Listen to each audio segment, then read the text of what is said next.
Bienvenidos a su canal de la Iglesia Bíblica Bautista, Razón para Vivir, con el pastor Jared Suárez. Vamos a orar. Señor y Padre nuestro, gracias porque eres bueno, gracias porque tu misericordia es para siempre y lo vemos a través de nuestra vida, que tú, Señor, eres fiel a pesar de nuestras infidelidades, tú permaneces. Te pedimos, Señor, que hables a nuestro corazón, a lo más profundo de nuestro ser, y que podamos, Señor, hacer los ajustes, los cambios necesarios en nuestra vida para honrarte y glorificarte. Señor, guíanos a través de tu palabra y ayúdanos a entender para la gloria tuya y en el nombre de Jesucristo. Amén. Amén. Muy bien, podemos tomar nuestro lugar. Este capítulo es un poco complicado si no se conoce el contexto, pero tiene gran enseñanza para nuestros días, a pesar de que era para los días de Judá. Lo primero que vemos es que el profeta va a hablar en el nombre de Dios y dice, me dijo Jehová. Esto era muy importante porque cuando un profeta se levantaba y decía, Dios me ha dicho, su profecía se tenía que cumplir de la misma manera que lo había dicho, de otra forma se convertía en un falso profeta.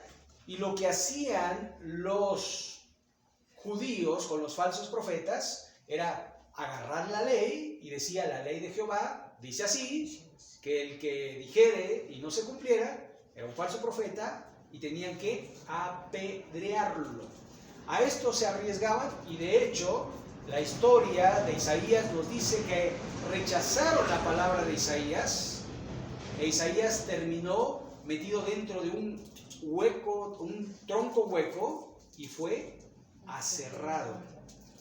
¿Verdad? En el libro de Hebreos, en el capítulo 11, cuando habla de los grandes de la fe, ahí nos dice cómo algunos fueron aserrados, probablemente se esté refiriendo a Isaías. Así que él va a venir primero en el nombre de Dios. Dios me dijo Jehová, toma una tabla grande y escribe en ella con caracteres legibles tocante a Maher Salal Hasbaz o Asbaz.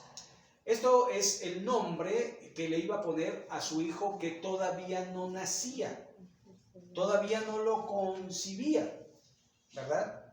Y entonces dice el verso 2, y junté conmigo por testigos fieles al sacerdote Urías y a Zacarías, hijo de Beriquías, y de alguna manera va a hablar de que lo va a hacer delante de dos testigos, porque era necesario que atestiguaran siempre, no una persona, sino dos o tres testigos. De hecho, la Biblia nos enseña en el Nuevo Testamento, esto en otro aspecto de la vida, pero es importante, dice, si tu hermano tiene algo contra ti, ve y repréndele, estando tu hermano y tú solos.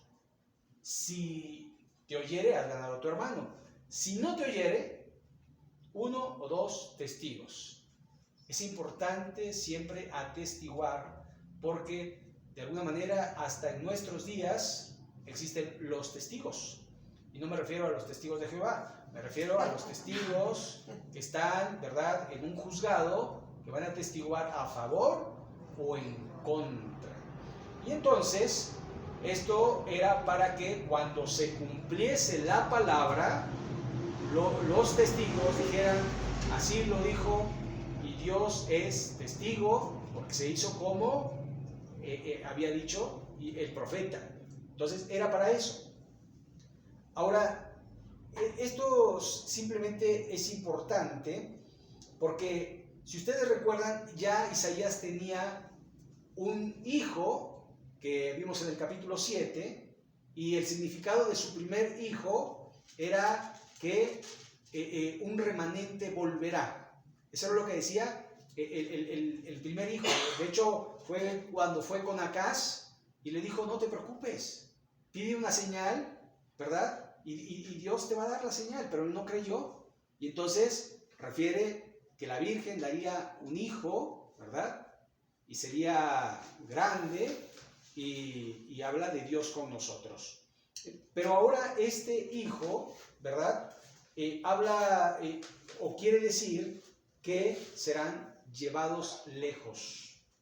Serán llevados lejos. Porque antes que el remanente vuelva, pues tiene que ser llevado, ¿no?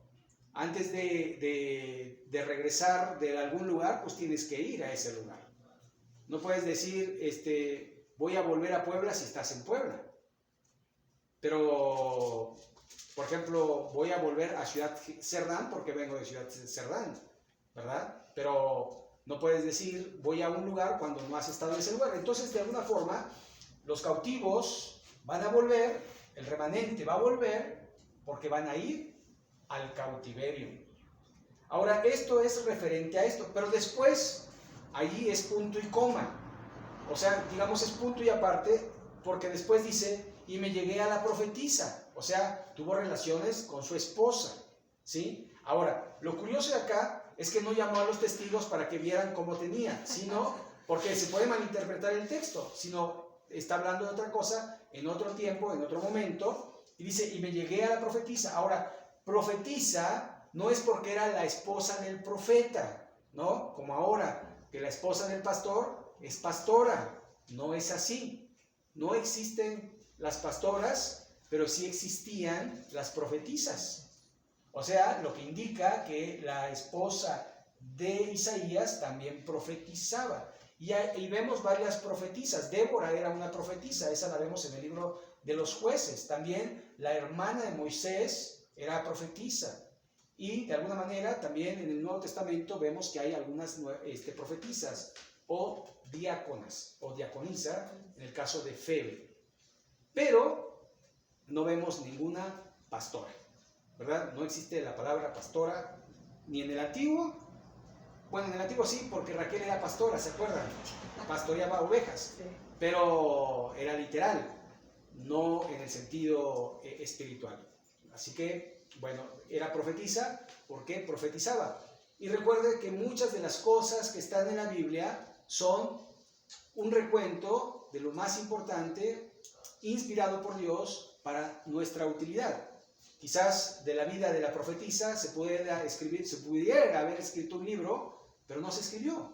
Entonces no se sabe cuáles fueron sus profecías, ni sus hazañas, ni nada, pero tenemos lo que profetizó Isaías para nuestro beneficio y sobre todo para la gloria de Dios. Dice, la cual concibió y dio a luz un hijo, y me dijo Jehová, ponle por nombre Maher Salal Asbaz. ¿Sí? ¿Quién le puso el nombre? Dios. ¿Sabe? Cuando Dios pone un nombre es porque tiene un propósito en la vida del pueblo, ¿verdad? Porque cuando dice, y le pondrás por nombre Jesús, porque Él salvará al pueblo de sus pecados, ¿verdad? Porque Jesús quiere decir, la salvación viene de Jehová. El caso de Isaías quiere decir Dios salva. Entonces, de alguna forma, Dios tiene un propósito cuando Él pone el nombre. ¿Sabe?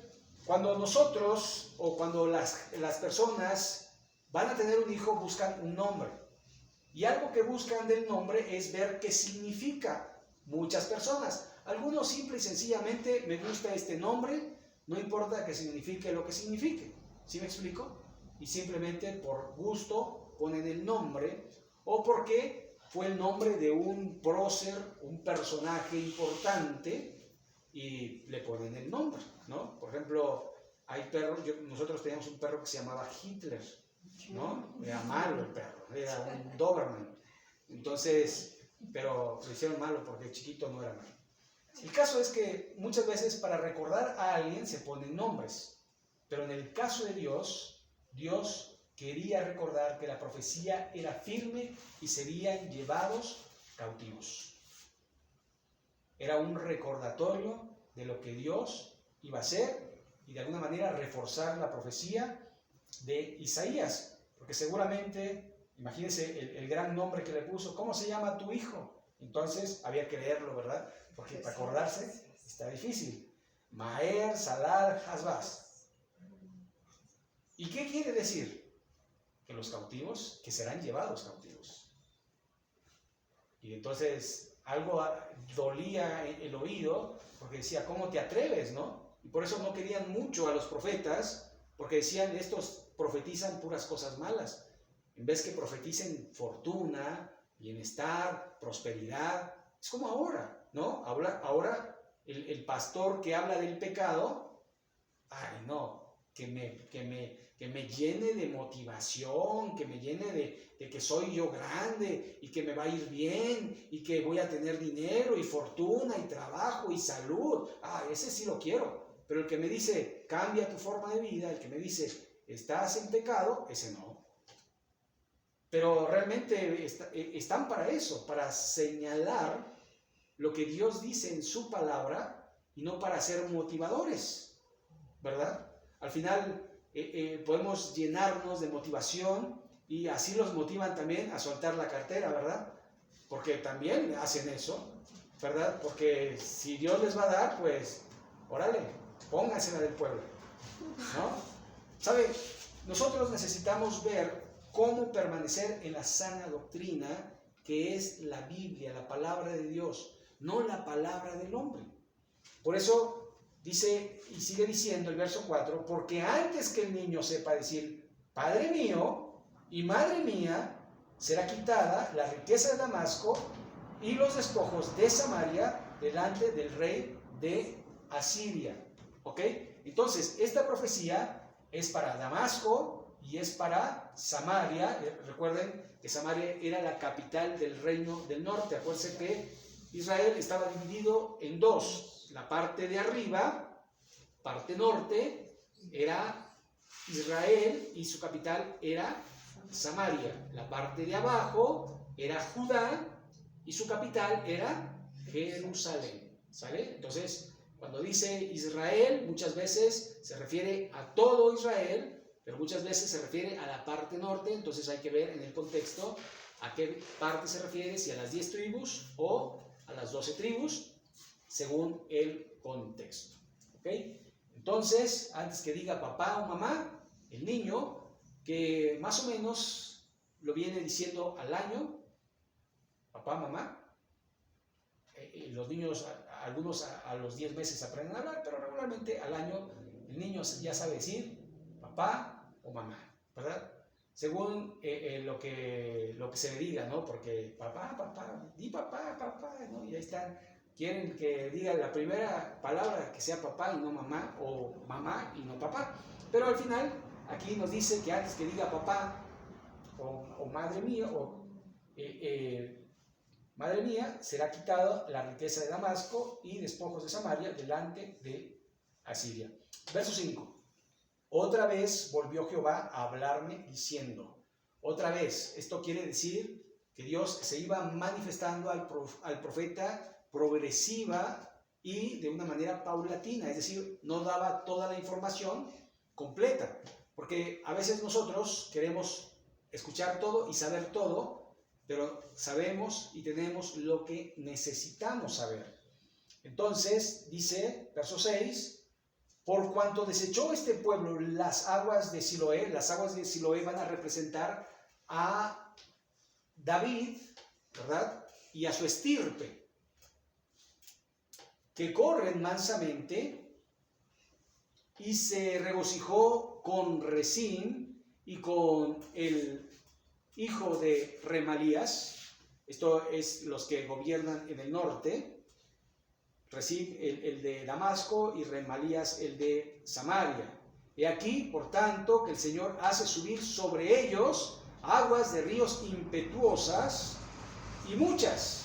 Esto es, el rey de Asiria con todo su poder, el cual subirá sobre todos sus ríos y pasará sobre todas sus riberas, y pasando hasta Judá, inundará y pasará adelante y llegará hasta la garganta y extendiéndose sus alas, llenará las anchuras de su tierra, oh Emmanuel.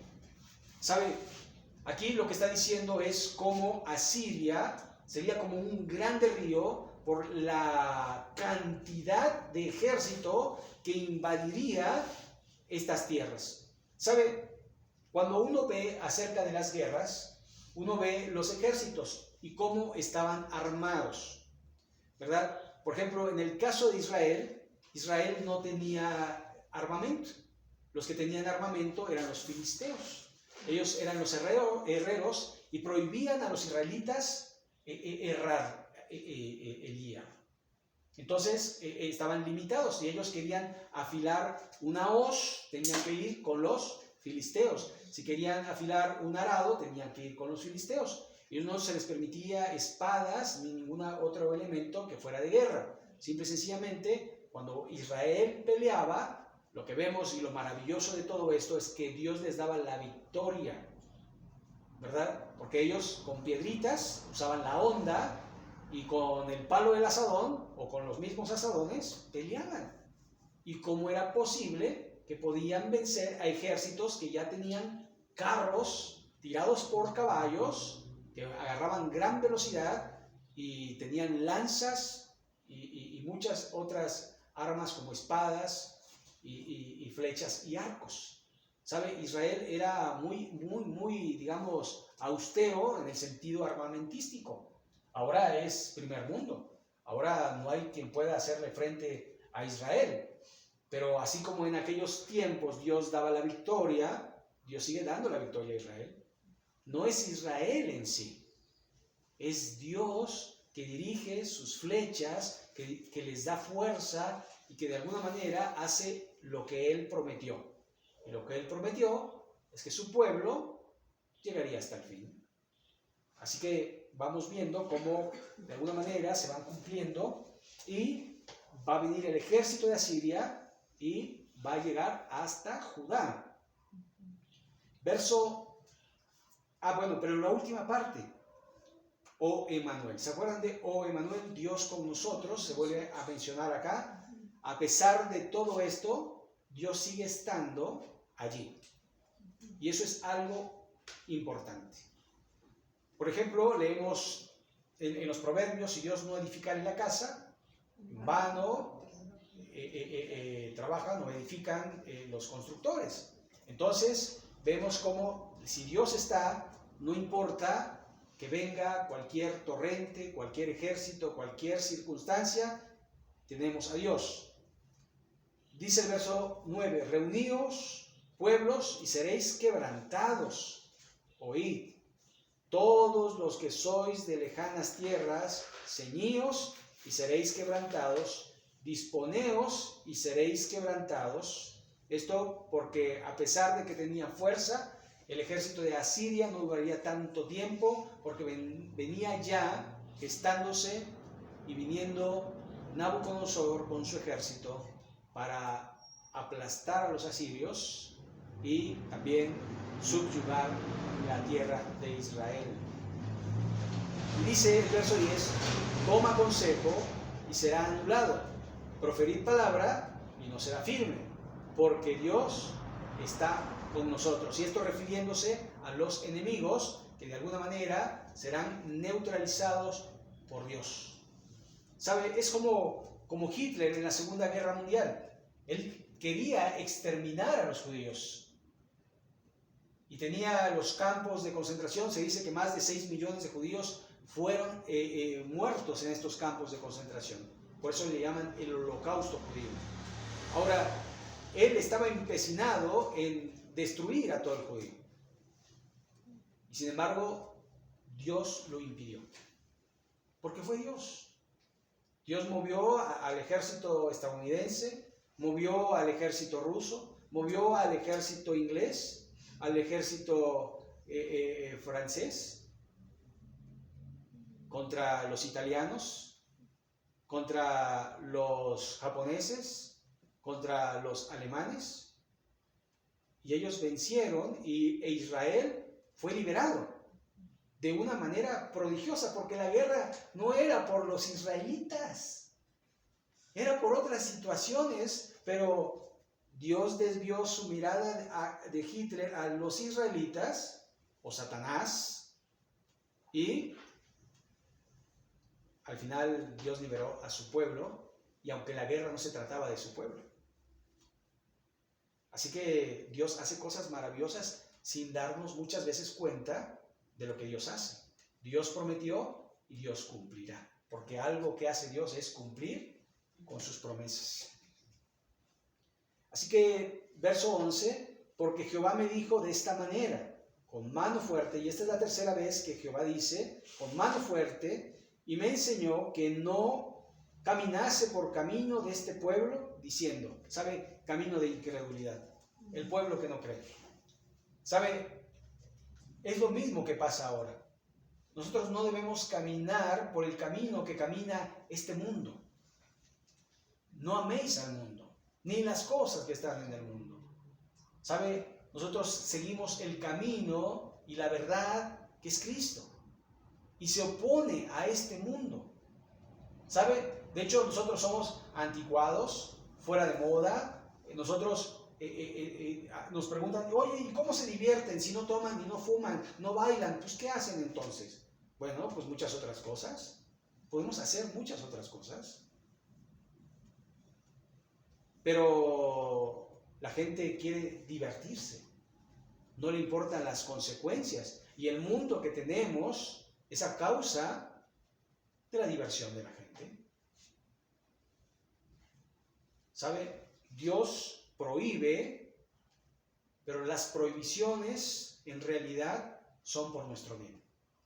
Es como cuando a un niño chiquito usted le dice, te prohíbo que metas la mano en el enchufe.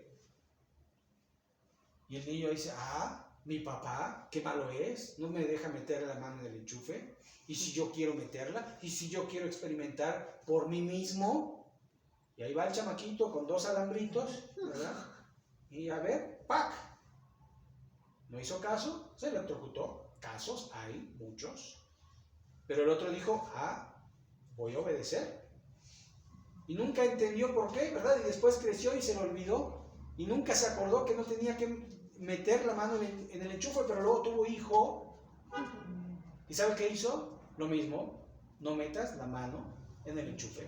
¿Por qué? Porque quería protegerlo, quería prevenirlo, que se hiciera daño. Y eso es lo mismo que hizo Dios cuando implementó los mandamientos. Porque si bien es, no matarás, no robarás, no levantarás falso testimonio, no adulterarás, no desearás la mujer de tu prójimo, ni el burro, ni el buey, ni el asno, nada de tu prójimo vas a desear. Y entonces la gente dice, ¿pero por qué? ¿Por qué? ¿Sabe? El otro día hablaba con el que me hizo estos, no sé cómo se llaman, los volantes. Y cuando yo le estaba predicando, me dice, ¿y qué hay de malo con desear la mujer de tu prójimo? No tiene nada de malo. ¿No? Bueno, es que Jesús dice que cualquiera que mira a una mujer y la codicia en su corazón, ya adulteró en ella. ¿Y qué tiene de malo? Y si ella quiere adulterar y yo quiero adulterar, ¿qué tiene de malo? Estamos de acuerdo los dos. Y yo le decía, bueno, es que la escritura dice, ¿sabe qué? Ya no podía hablar. Porque al final estaba enceguecido con su idea de que ¿qué tiene de malo? Pues entonces comamos y bebamos que mañana moriremos, ¿verdad? Bailemos y disfrutemos del mundo y de la vida, pero dice la escritura que está establecido para los hombres que mueran una sola vez y después de esto el juicio. Y entonces sabrás qué tiene de malo.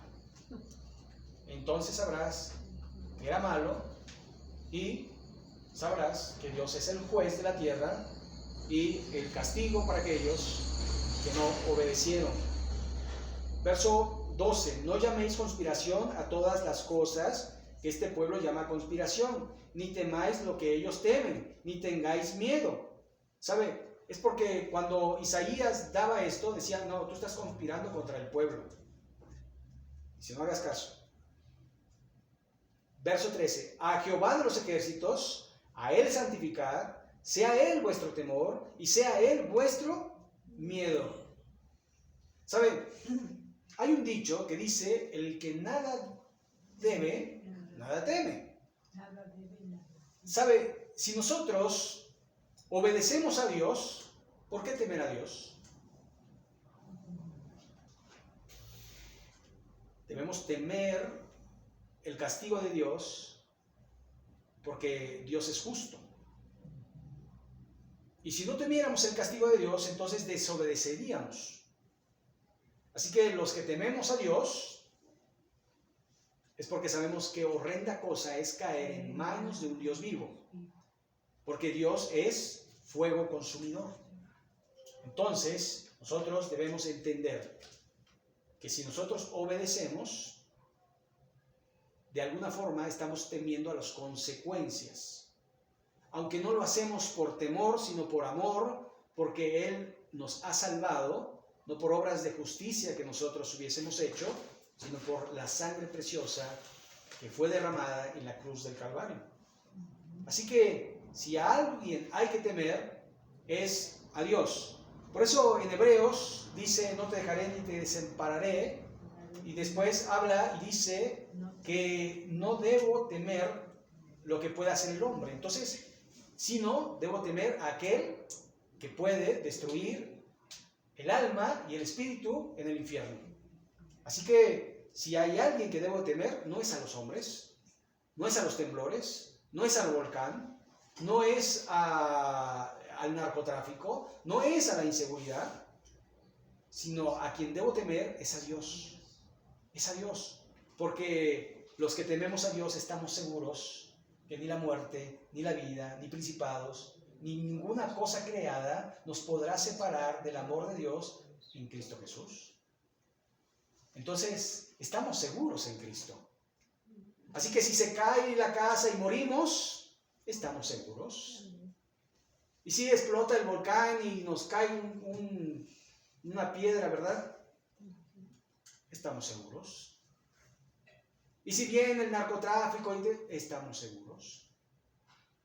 No tememos lo que pueda hacernos el hombre, porque Dios está de nuestro lado. Eso es lo que está diciendo Isaías. Dios con nosotros. Dios con nosotros. Y si Dios es con nosotros, ¿quién contra nosotros? Así que, verso 14, entonces Él será por santuario pero a las dos casas de Israel, o sea, norte y sur, por piedra para tropezar y por tropiezo para caer y por lazo y por red al morador de Jerusalén. Y muchos tropezarán entre ellos y caerán y serán quebrantados y se enredarán y serán apresurados. Son aquellos que no confían en Dios, aquellos que no temen a Dios, serán confundidos. Porque al final Dios es un Dios de oportunidad, pero Dios tiene su tiempo. Hay tiempo para todo. Tiempo de nacer y tiempo de morir. Tiempo de abrazar y tiempo de abstenerse de abrazar. Tiempo de reír y tiempo de llorar. Tiempo de vida y tiempo de muerte. Tiempo de guerra, tiempo de paz. Todo tiene su tiempo debajo del sol. Verso 16. Ata el testimonio, sella la ley entre mis discípulos. Esperaré pues a Jehová, el cual escondió su rostro de la casa de Jacob, y en él confiaré.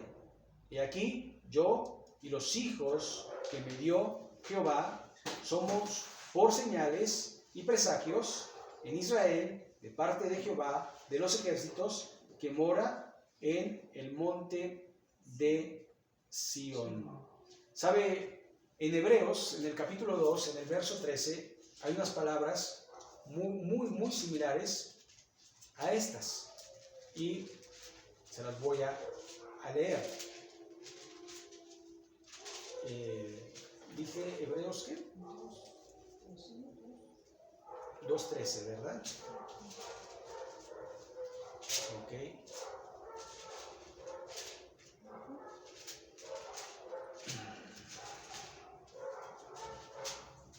Dice así: y otra vez yo confiaré en Él, Y de nuevo, he aquí, yo y los hijos que Dios me dio. Y esto porque Hebreos está hablando de Cristo y de alguna manera de palabras que dijo Cristo, y entre ellas están estas palabras que había mencionado Isaías 700 años antes de su nacimiento. Así que ahí estaba de alguna manera diciendo sus discípulos, porque al final mencionaba a los discípulos del Señor.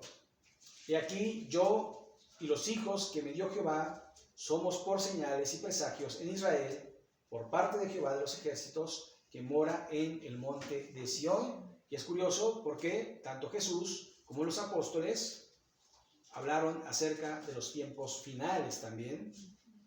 Verso 19: y si os dijeren, preguntad a los encantadores y a los adivinos que susurran, hablando, responded, ¿no consultará el pueblo a su Dios? ¿Consultará a los muertos por los vivos?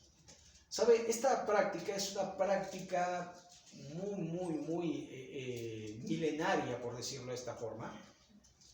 La gente quería consultar a los muertos para saber acerca de qué hacer. Y yo me pregunto, si los muertos estuvieran vivos, ¿podrían decirnos lo que deberíamos de hacer? Si estando muertos, bueno. Entonces, algo que se hacía era esto, pero era una prohibición de Dios. En Deuteronomio capítulo 18 dice, no consultéis a los muertos, ¿verdad? En el capítulo 29 de 1 de Samuel, o en el capítulo 28, está la encantadora de Endor, aquella que consultó Saúl, ¿verdad? Para hablar con Samuel, que ya había muerto. Y Dios dice, no lo hagas. La mayoría de las personas piensan, los teólogos, que en realidad el muerto no puede hablar porque el muerto está. Y dice que hay una cisma entre los vivos y los muertos, una gran separación, y no pueden ir ellos allá, ni nosotros podemos ir para allá vivos. ¿Sí me explico? Esto lo dice en Lucas capítulo 16, cómo de alguna manera estamos separados, el mundo de los muertos con el mundo de los vivos, y ellos dentro de esa separación aparte tienen el seno de Abraham o el cielo y el infierno, donde ahí fue Lázaro y donde fue el rico. Entonces, de alguna manera, Dios pone las cosas para los vivos y aquí están. ¿Quieres triunfar en la vida? Haz esto. Ahora, triunfo no necesariamente es larga vida y salud. Los apóstoles no enfermaron, los apóstoles no murieron, Jesús no murió por predicar que Él era el Hijo de Dios. ¿Sabe? Los profetas, los que estaban más cerca de Dios, ¿cómo padecieron? Y si es verdad que Isaías murió aserrado, como dice la historia, imagínense. Así que éxito es que tú y yo estemos bien con Dios. Éxito es que Dios esté con nosotros. Como Sofonías dice, aunque no haya majada en los corrales, aunque los montes sean lanzados al mar, aunque no haya higos en las higueras, ni fruto en la vid, con todo yo confiaré en Dios. Así que de alguna forma lo que está diciendo es que si tenemos a Dios, es lo más importante que pudiéramos tener en esta vida. Ni las riquezas, ni la salud, ni nada puede llenar el hueco que tiene el hombre, que tiene el molde de Dios, y solo Dios puede llenar ese hueco. Así que es creerle a Dios o simplemente dudar de Él. Verso 20, a la ley y al testimonio, si no dijeren conforme a esto, es porque no les ha amanecido. Es decir, tenemos que sujetarnos a la ley y al testimonio. Verso 21, y pasarán por la tierra fatigados y hambrientos, y acontecerá que teniendo hambre se enojarán y maldecirán a su rey y a Dios, levantando su rostro en alto. ¿Sabe? Cuando viene la ruina a las personas, la gente dice, ¿por qué Dios? ¿Por qué Dios? ¿Por qué permites las guerras? ¿Por qué permites el hambre? ¿Por qué permites las pestes? ¿Por qué permites la pandemia? ¿Por qué permites que se muera la gente? Si eres Dios, ¿por qué no haces lo bueno? Bueno, porque Dios hizo lo bueno y el hombre y Satanás lo arruinaron. Porque cuando Dios creó la tierra, cada vez que creaba algo, y dijo Dios que era bueno, y cuando creó al hombre dijo que era bueno en gran manera y descansó el séptimo día. Toda la obra de Dios fue buena, pero el hombre la ha tergiversado y la ha hecho mal. Porque Dios ha hecho todo bueno, pero el hombre lo ha hecho todo malo.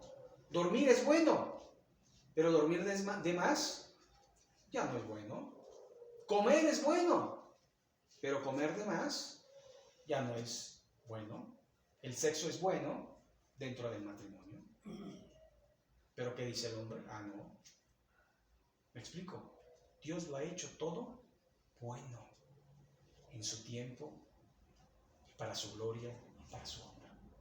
Así que la gente, de alguna manera, cuando le va mal, piensa que Dios tiene la culpa de sus acciones y de lo que pasa en el mundo, pero con todo debemos permanecer en Dios. Dice el verso 22 y último, mirarán a la tierra y he aquí tribulación y tinieblas y oscuridad y angustia y serán consumidos en tinieblas. ¿Y todo por qué? Porque no hicieron caso de la palabra de Dios. No hicieron caso de la palabra de Dios. Y esto está hablando a aquellos que están en gran tribulación, aquellos que no creyeron en la palabra de Dios. ¿Sabe qué es lo hermoso de todo esto? Es como cuando los amigos de Daniel van a ser lanzados en el horno de fuego. Y le dijo, sepa, oh rey, que aunque nos mates, no nos inclinaremos ante los ídolos. Porque Dios nos puede rescatar desde el mismo horno de fuego. Si no lo hace, gloria a Dios. ¿Sabe? No siempre Dios responde. Sí, no solamente responde con la vida, sino a veces su respuesta también es la muerte.